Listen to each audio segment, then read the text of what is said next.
Di antara bentuk ujian yang Allah berikan kepada hambanya selain ujian berupa kenikmatan, sejauh mana kita mampu mensyukurinya adalah juga ujian berupa keburukan. Ini ujian yang selama ini tertanam dalam pikiran kita, bahwa ujian itu ya musibah, ujian itu ya sakit, ujian itu ya miskin, ujian itu ya kehilangan harta benda, ujian itu ya kehilangan orang yang dicintai. Itu semuanya juga merupakan bentuk daripada ujian, ya. Maka di dalam menghadapi ujian ini ada 4 kriteria manusia, ya. An-nasu inda hululil musibah lahu arba'u halat. Kata para ulama termasuk Syekh Utsaimin dalam Syarah Riyadhus Shalihin, beliau menjelaskan manusia itu ketika diuji oleh Allah dengan musibah maka ada 4 klasifikasinya, ada 4 tingkatan manusia. Yang pertama kata para ulama adalah ayatasakhat. Ada orang yang ketika diuji oleh Allah dengan sesuatu yang tidak menyenangkan maka dia berkeluh kesah, dia marah-marah, akhirnya dia berburuk sangka kepada Allah, haram hukum, ya. Kemudian yang kedua, sikap yang kedua adalah ayyasbir. Ada orang-orang yang ketika diuji oleh Allah dengan musibah maka dia mampu menghadapinya dengan bersabar. Ini wajib hukumnya, bersabar. Ini sikap minimal. Bersabar itu artinya sabar itu kan artinya imsak, menahan. Dia mampu menahan lisannya untuk tidak mencaci maki, untuk tidak mengumpat, untuk tidak berkeluh kesah. Dia mampu menahan pikirannya untuk tidak berburuk sangka kepada Allah ketika diuji oleh Allah dengan sesuatu yang tidak menyenangkan. Hanya sebatas itu orang yang bersabar. Kalau kita mampu seperti itu di saat Allah menguji kita dengan musibah, maka Allah janjikan pahala tanpa batas. Innama yuwaffas sabiruna ajrahum bighairi hisab. Az-Zumar ayat 10. Orang-orang yang sabar itu pahalanya tanpa batas. Sebagaimana sabar itu nggak ada batasnya. Salah kalau ada orang bilang sebelum batas kesabaran saya habis. Sabar nggak akan pernah habis. Ya ayyuhalladzina amanu sabiru wasabiru warabitu wattaqullaha la'allakum tuflihun. Ali Imran ayat 200, ayat terakhir. Wahai orang-orang yang beriman, bersabar. Kalau kamu sudah rasa-rasanya sudah tidak mampu untuk bersabar, apa kata Allah? Sabiru, terus usahakan dirimu untuk tetap bersabar. Tidak ada batasnya, nggak ada limitnya sabar. Sebagaimana pahalanya juga tanpa batas. Itu orang yang sabar. Yang ketiga, yang lebih tinggi daripada sabar, yaitu ridho.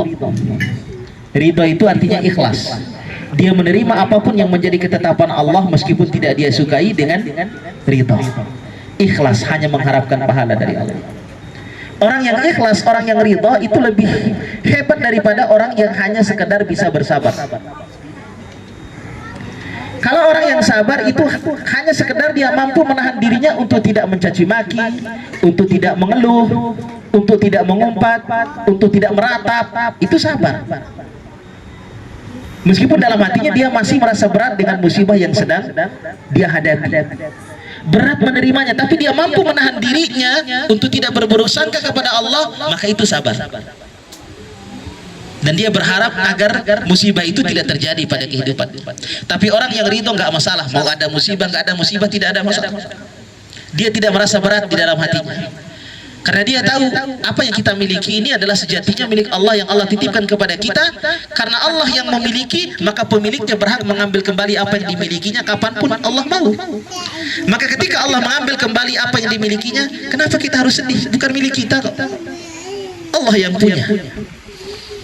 Wal tasbir wal tahtasib. Maka kata Nabi sallallahu alaihi wasallam dalam hadis riwayat Imam Muslim, inna lillahi ma akhadha wa lahu ma a'ta. Milik Allah, Allah berhak memberikan kepada siapa yang Allah kehendaki, dan Allah berhak mengambil kembali kapanpun Allah mau. Wa kullu syai'in li ajalin musamma. Setiap sesuatu itu pasti ada ajalnya. Wal tasbir wal tahtasib, maka hendaklah bersabar dan hanya mengharapkan pahala dari Allah Subhanahu wa taala. Ini orang yang ridho. Kemudian yang keempat, yang paling tinggi levelnya adalah orang yang mampu bersyukur. Ketika dapat musibah dia bersyukur. Kalau kita mampu seperti itu hebat. Bisa bersabar saja sudah luar biasa, apalagi bisa ridho, apalagi bisa bersyukur. Tapi jarang-jarang itu. Biasanya kalau kita datang takziah, ada kerabat meninggal, ada anak istri suami meninggal, yang sabar Pak ya, yang sabar Bu Doya, yang sabar. Nggak ada orang datang kemudian syukurin ya Pak ya. Disuruh pulang Pak. Ditabok Pak. Ditabok. Syukur. Padahal itu hebat. Kalau kita mampu bersyukur itu hebat. Kenapa kita? Saya ingin sampaikan sebelum kita menyampaikan kenapa kita harus bersyukur ketika kita menghadapi musibah. Ada satu kisah dulu.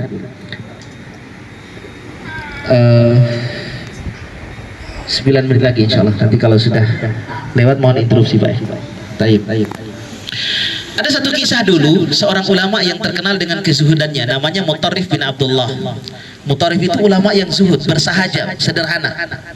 Tapi ulama, mandi jarang, pakaian biasa saja, nggak punya pakaian yang bagus, sisir rambut pun jarang. Ahli ibadah tapi. Nah sampai suatu saat ketika putranya yang pertama namanya Abdullah itu meninggal dunia, putra yang sangat dicintainya, kemudian dia berubah, penampilannya berubah, dia mandi, dia pakai parfum, sebelumnya nggak pernah pakai parfum, dia sisir rambut, dia pakai baju baru, seperti orang yang mau lebaran. Nah teman-temannya yang datang nih bingung melihat keadaan Mutarrif, jangan-jangan Mutarrif sudah stres ini karena anaknya meninggal. Kenapa seolah-olah terlihat seperti orang yang sedang melaksanakan hari raya? Kenapa seperti orang yang sedang berbahagia? Baju baru, mandi rapi. Kemudian kata Mutarrif bin Abdullah, ya hari ini adalah hari raya terbesarku sepanjang hidupku. Kenapa? Karena Allah Subhanahu wa Ta'ala memberikan 3 kebaikan kepadaku yang tidak Allah berikan kepada selainku. Ketika Allah memberikan ujian dan musibah kepada kita, maka Allah janjikan kepada kita dengan 3 kebaikan. Kan kita hafal ayatnya. Wa basyiris sabirin alladzina idza asabathum qalu wa inna ilaihi raji'un. Apa janji Allah? Ulaika alaihim salawatun min rabbihim wa rahmah wa ulaika humul muhtadun. 3 kebaikan sekaligus. Yang pertama Allah janjikan kepadanya salawat. Salawat itu kata para ulama ahli tafsir maknanya adalah al-maghfirah. Allah berikan ampunan. Yang kedua Allah berikan rahmat dan kasih sayangnya. Wa ulaika humul muhtadun. Yang ketiga Allah memberikan petunjuk kepadanya. Mayyahdillahu fala mudhillalah. Siapa yang Allah berikan petunjuk kepadanya, maka tidak ada seorang pun yang mampu menyesatkannya. Wa may yudlil fala hadiyalah. Dan siapa yang disesatkan oleh Allah, tidak ada seorang pun yang mampu memberikan petunjuk kepadanya. Hatta seorang nabi tidak bisa memberikan petunjuk kepada pamannya Abu Thalib. Kenapa? Hidayah adalah prerogatif Allah. Hidayah di tangan Allah. Maka ketika Allah memberikan hidayah kepada kita, maka itu adalah sesuatu yang paling berharga yang harus kita jaga sampai mati. Maka kenapa beliau bersyukur? Karena beliau mendapatkan 3 kebaikan dari Allah. Nah, kenapa kita mesti bersyukur ketika Allah menguji kita dengan musibah? Karena ada hikmah di balik setiap musibah. Yang pertama, apa hikmah musibah itu? Untuk menaikkan level keimanan kita. Allah ingin mengangkat derajat kita. Karena kata Nabi Shallallahu Alaihi Wasallam dalam hadis riwayat Imam Tirmidzi, semakin tinggi tingkat iman seseorang, maka semakin besar ujiannya. Jadi kalau Allah memberikan ujian yang berat dan besar dalam kehidupan kita, artinya Allah ingin menampakkan kepada kita bahwa kita memiliki level keimanan yang tinggi. Iman kita naik level, Pak. Makanya yang paling berat ujiannya siapa, Pak? Yang paling berat ujiannya para nabi. Kenapa? Karena mereka lah orang-orang yang memiliki tingkat keimanan paling tinggi di antara seluruh manusia. Karena Allah sesuaikan ujian itu dengan level iman. Semakin tinggi iman, semakin besar ujian. Kalau orang itu imannya biasa-biasa saja, Allah tidak akan memberikan ujian yang berat. Kenapa? Karena Allah tahu dia tidak akan mampu menghadapinya. Kan kita apa? La yukallifullahu nafsan illa wus'aha. Ayat yang selalu kita baca. Kenapa Allah memberikan ujian yang paling berat kepada para nabi? Karena mereka lah orang-orang yang memiliki level keimanan yang paling tinggi, dan Allah tahu para nabi itu mampu menghadapi ujian itu. Coba Pak, kalau ujian yang Allah berikan kepada Nabi Ayub diberikan kepada kita hari ini, mampu gak kira-kira kita menghadapi? Ujian yang Allah berikan kepada Nabi Ibrahim, mampu gak kita hadapi? Ujian yang Allah berikan kepada Nabi Muhammad Sallallahu Alaihi Wasallam, mampu gak kita? Gak bisa. Karena Allah menyesuaikan ujian itu dengan tingkat iman. Jadi semakin tinggi tingkatnya, semakin tinggi levelnya, semakin berat ujiannya. Guru sekolah kalau mau memberikan soal ujian kepada murid, Kalau anak SD nggak mungkin diberikan soal ujian anak SMA, Pak. Kenapa nggak bisa jawab? Nggak sesuai dengan levelnya. Kalau tingkat dasar ujiannya soal tingkat dasar. Kalau anak SMA misalnya dikasih ujian anak SD juga nggak cocok, Pak. Nggak cocok. Kenapa? Terlalu mudah. Anak kelas 3 SMA dikasih soal ujian 3 kali 5, terlalu gampang. Maka Allah Subhanahu wa taala sesuaikan ujian itu dengan level iman. Semakin tinggi iman, semakin berat ujian. Semakin berat ujian, semakin besar pahala. Jadi ada iman, ada ujian, ada pahala. Kalau orang itu imannya semakin tinggi, maka ujiannya semakin berat. Ketika ujiannya semakin berat, maka pahalanya semakin besar. Inna idzamal jazaa'i ma'a idzamil bala. Kata Nabi dalam hadis riwayat Imam Tirmidzi, besarnya pahala itu sesuai dengan besarnya ujian. Jadi di antara hikmah ujian yang pertama, selain untuk menaikkan level iman kita kepada Allah, Allah ingin memberikan pahala yang besar kepada kita. Wa inna Allah idza ahabba qauman ibtalahum. Nah, ini hikmah ujian yang ketiga. Dan Allah itu kalau ingin menunjukkan kasih sayangnya kepada hambanya, bukan dikasih hidup enak, bukan dikasih jabatan, bukan dikasih nikmat, tapi ketika Allah ingin menunjukkan kasih sayangnya kepada hambanya, ibtalahum, Allah memberikan ujian.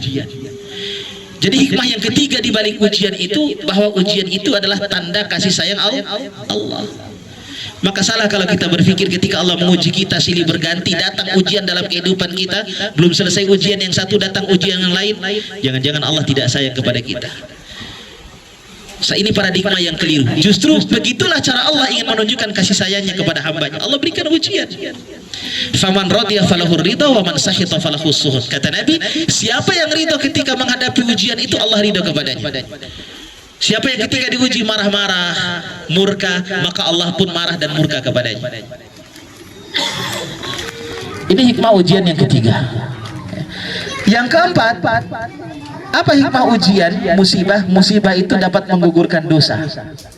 Kata Nabi, ma min muslim ma yusibul muslim min nasabin wala wasabin wala hammin wala hazdin wala adha wala ghabin hatta syaukati yushakuha illa kafarallahu biha min khataya. Apapun yang menimpa orang yang beriman, sakit dia, pusing dia, capek dia, sampai bahkan duri yang menusuk dalam dagingnya, itu semua akan menjadi penggugur dosa-dosanya. Jadi setiap ujian dan musibah dalam kehidupan kita itu sebagai penggugur dosa. Karena ada 3 hal yang dapat menggugurkan dosa kita.